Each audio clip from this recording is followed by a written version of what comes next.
Dear friends in Christ Jesus, the last Sunday of the liturgical year is dedicated to the feast of Christ the King. To understand the significance of this feast, it might be good to know about the origin of this feast. The feast of Christ the King was instituted by Pope Pius XI in 1925. This is the period between the two world wars. The world was witnessing the rise of dictators, autocrats, because of whose greed, treachery, and pride on self-will, thousands were left wounded, homeless, hungry, and poor. It is in this scenario that the Pope thought of proposing the whole world a model leader, Jesus Christ, the King of the universe. Now, what is so special about Jesus that he should be called the King of all of us? While all the other kings were born in palace, he was born in a cattle shed.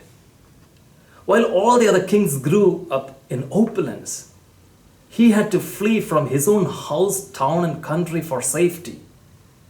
While all the other kings had servants and people at their beck and call to carry out their orders, this king was a servant, even washing their feet. While all the other kings instilled fear among others, this king felt at home in the company of the poor and was loved by children. While other kings used sword to show their power and weapons to extend their territory, this king used love as his weapon to win hearts of people. He conquered the world not through wars and violence, but through offering himself and shedding his own blood to save others. Mark Link, the Jesuit author, would describe the kingship of Jesus in two ways. First, Jesus is king because of who he is, and secondly, because of what he did. First of all, Jesus is king because of who he is. To give an example, when Magnus Carlsen defeated Vishwanathan Anand to become the chess champion in 2013, the papers referred to Carlsen as the chess king. Similarly, we call lion as the king of the jungle because of its raw power and strength, or mango as the king of fruits because of its nutrients. So if whoever or whatever is best in a category can be called the king, Jesus can truly be called as the king of all human beings because he is the best and perfect human being ever lived. Centuries have passed and there has been no person as popular, as admirable, as great, and as talked about and written about like Jesus Christ. Therefore, in every sense, he can be called truly the King of humanity. The second reason why Jesus can be called the King is because of what he did. In April 1865, when the slain body of Abraham Lincoln was lying in state, in the long line of people who came to pay their respects to him was also a poor black woman and her little son. When they reached the president's body, the woman lifted her little son and said, "Son, take a long, long look. That man died for you." Yes, dear friends, what that black mother said to her son can, I believe, be said by every mother pointing to Jesus. "Child, take a long, long look. He died for you." In the book of prophet Isaiah, we read, "He was wounded for our transgressions. He was bruised for our iniquities. And by his wounds we are healed." So, dear friends, what is our takeaway from this feast of Christ the King today?